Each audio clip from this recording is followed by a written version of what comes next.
आदरणीय किसान मजदूर साथियों, युवा साथियों, आज आपसे मैं इस संबंध में चर्चा करने के लिए आया हूँ कि 9 सितंबर को हमारे छत्तीसगढ़ में भारतीय जनता पार्टी के राष्ट्रीय अध्यक्ष आदरणीय श्री जगत प्रकाश नड्डा जी अपने पार्टी कार्यकर्ताओं को संबोधित करने के लिए आए थे। सभी प्रदेश के नेताओं से उन्होंने चर्चा किया होगा। उनके आगमन को लेकर के मुझको तथा छत्तीसगढ़ के अधिकांश लोगों को ये खुशी थी कि वो आ रहे हैं और ज़रूर कुछ न कुछ नया शब्दों का उद्गार करेंगे जिससे छत्तीसगढ़ की जनता भाजपा की तरफ आकर्षित हो। लेकिन आपने भी टीवी में या समाचार पत्रों में पढ़ा होगा, ऐसा कुछ उन्होंने नहीं कहा जिससे छत्तीसगढ़ की जनता उनके भाषण के प्रति आकर्षित होता। उन्होंने छत्तीसगढ़ वासियों को एक बात जरूर याद दिलाया कि छत्तीसगढ़ राज्य पूर्व प्रधानमंत्री आदरणीय श्री अटल बिहारी वाजपेयी ने बनाया था।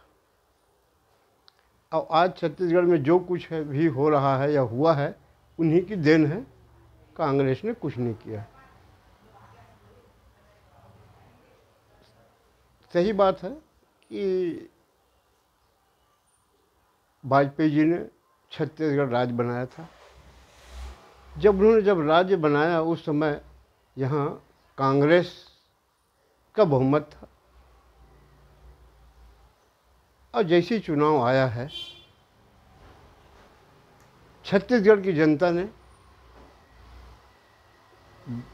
वाजपेयी जी को आभार प्रदर्शन करने के लिए भाजपा को सत्ता सौंप दिया। ये सत्ता ये अनिश्चित काल तक क्यों नहीं चला पाए? पहले चुनाव में जीतवाया, दूसरे में जीतवाया, तीसरे में कैसे हार गए? तो छत्तीसगढ़ की जनता ने भी कभी कोई कमी नहीं किया।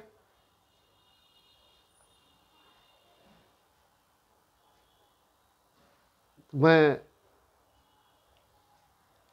नड्डा जी से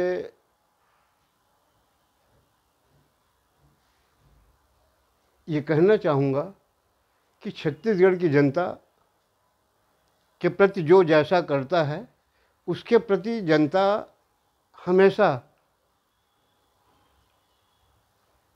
उसका कर्ज अदा करने के लिए तैयार रहती है। छत्तीसगढ़ की जनता के अलावा मैं भी ये चाहता था कि नड्डा जी ये बताएंगे कि आने वाले चुनाव में भाजपा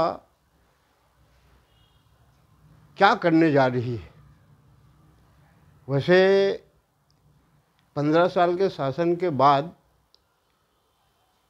बहुत बुरी तरह पराजित होने वाली भाजपा के नेताओं ने हार क्यों हुई उसका चिंतन किया कि नहीं किया, ये तो आज तक हम लोगों को किसी को पता ही नहीं चला। न छत्तीसगढ़ की जनता जानती। और अगर इस बात का चिंतन कर लेते तो हो सकता है आगे सुधार हो जाता। वैसे मैं ये जानता हूँ कि देश में जितनी भी राजनीतिक पार्टी बनी है उसका एक ही उद्देश्य है कि शासन की सुविधा को आम जनता तक पहुंचाना और जनता की समस्याओं को सुन करके उसको हल करने का प्रयास करना या समय समय पे कानूनी रूप देना। इसलिए मैं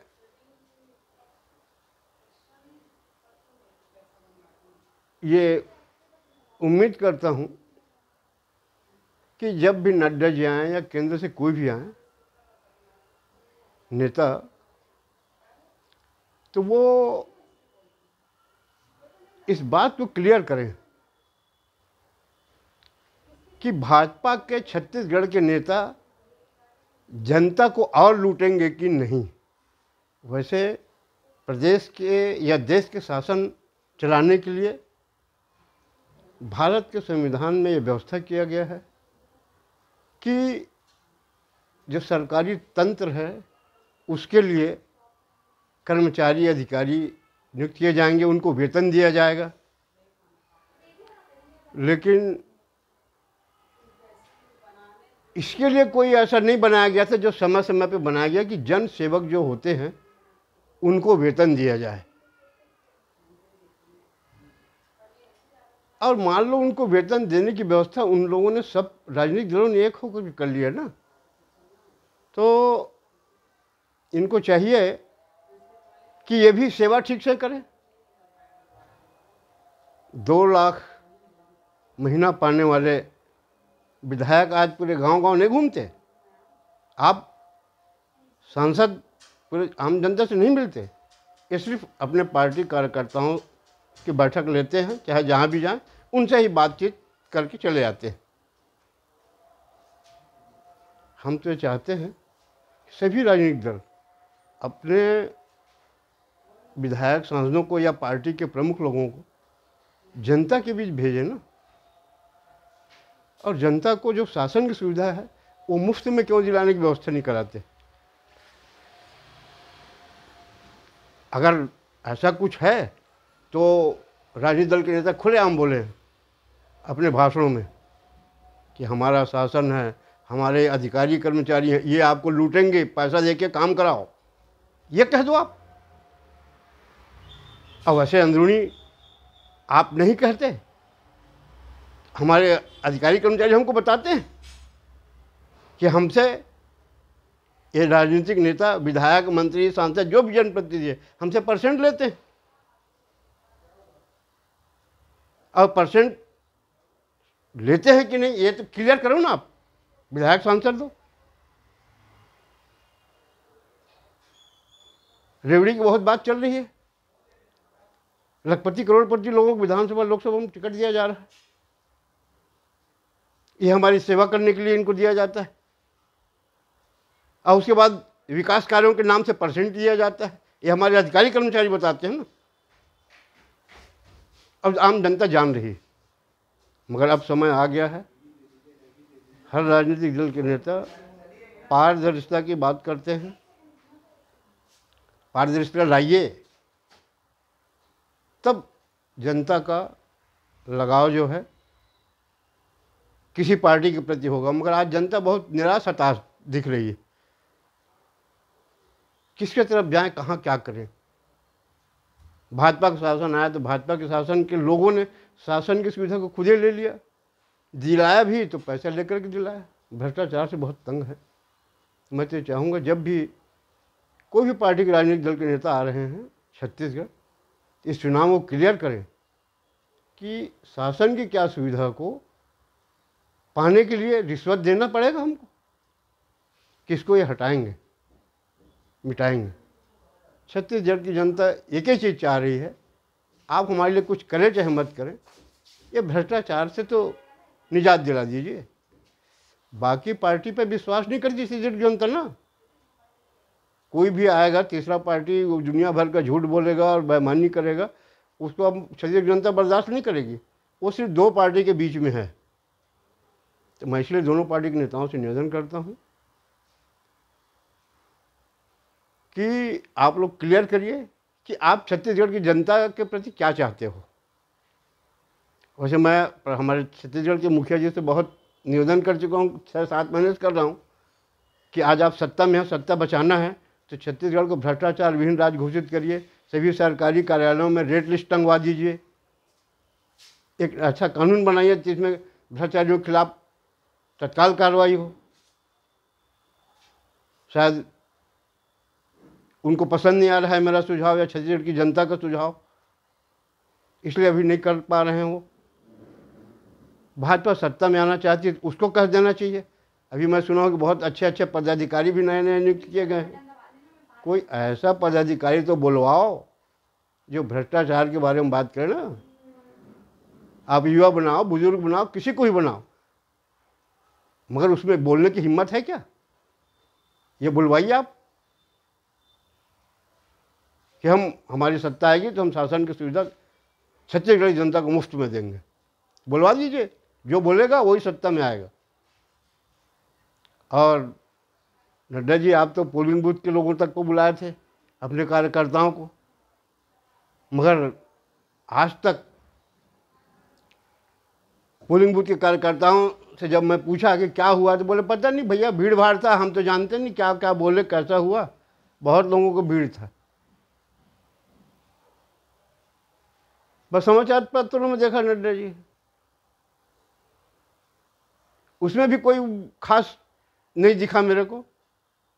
इसलिए मैं आपसे निवेदन करता हूं कि आप अगर सही में छत्तीसगढ़ में राज्य करना चाहते हैं तो पोलिंग बूथ से लेकर के प्रदेश स्तर तक ऐसे कार्यकर्ताओं को सामने लाइए जो ईमानदारी की बात करे और ईमानदारी की जनता की सेवा करे। और सेवा समर्पण की बात तो बहुत सुन लिया छत्तीसगढ़ की जनता ने और देश की जनता ने। आज कार्य रूप में उसको परिणित होना चाहिए। मोदी जी का कोई सुविधा लोगों को मिला ही नहीं, मिला तो पैसा में मिला, तो क्या मतलब है? कई लोग बोलते हैं, अक्सर सुना जाता है कि केंद्र सरकार की नीतियों को लेकर गांव तक जाओ। वो सिर्फ पेपर में बोल रहे हैं, वो खुद नहीं आ पा रहे हैं। कोई विधायक, कोई मंत्री, कोई आगे गांव में बोले ना भाई, बताए हमको कि कहाँ पे उसने क्या किया है, किसको दिलाया है। तो मैं तो आज इसीलिए नड्डा जी आपको अपना विचार देने के लिए आया था कि आप अगर छत्तीसगढ़ में सत्ता में आना चाहते हो तो अपने ऐसे लोगों को सामने लाइए जो भ्रष्टाचार विहीन की बात करें। अब भ्रष्ट लोग हैं, युवा हैं, तो कोई मतलब नहीं।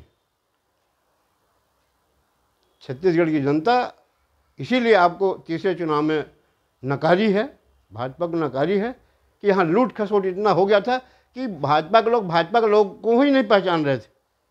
जो समर्थक वोटर थे उसको तो पहचान ही नहीं रहे थे, उनको भी उन्होंने बहुत जम के लूटा है। तो ऐसे आदमी दीजिए जो ईमानदारी की बात करे, जनता के भी निर्भीक होकर के जाए। अब बोले कौन पैसा मांगता है, चलिए बताइए कौन अधिकारी कर्मचारी मांगता है। ऐसा वातावरण क्यों नहीं पैदा करते? आज आप हिंदूवाद की बात करते हैं, हिंदू को हिंदू ही लूट रहा है। कैसे हम हिंदू आपके साथ जाएं?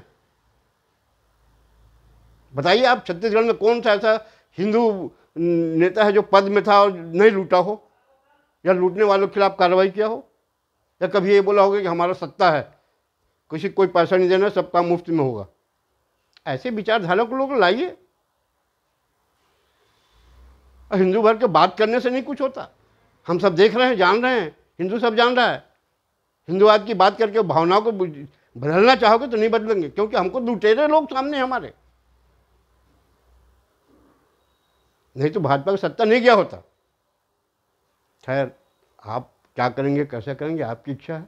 मगर मुझको ये बोलना था कि आप यहाँ आए थे तो हमको उम्मीद थी कि कुछ नया करके जाओगे, मगर ऐसा कुछ नहीं लगा हम लोगों को, इसलिए मुझको आना पड़ा और मैं अपने विचार व्यक्त कर रहा हूँ। छत्तीसगढ़ में जो भी नेता जिस पार्टी का आएगा और क्या बोलता है, कैसा करेगा, उसका मैं प्रतिक्रिया जरूर दूंगा। इतना कह के मैं अपने वाणी को विराम देता हूँ। धन्यवाद। जय हिंद।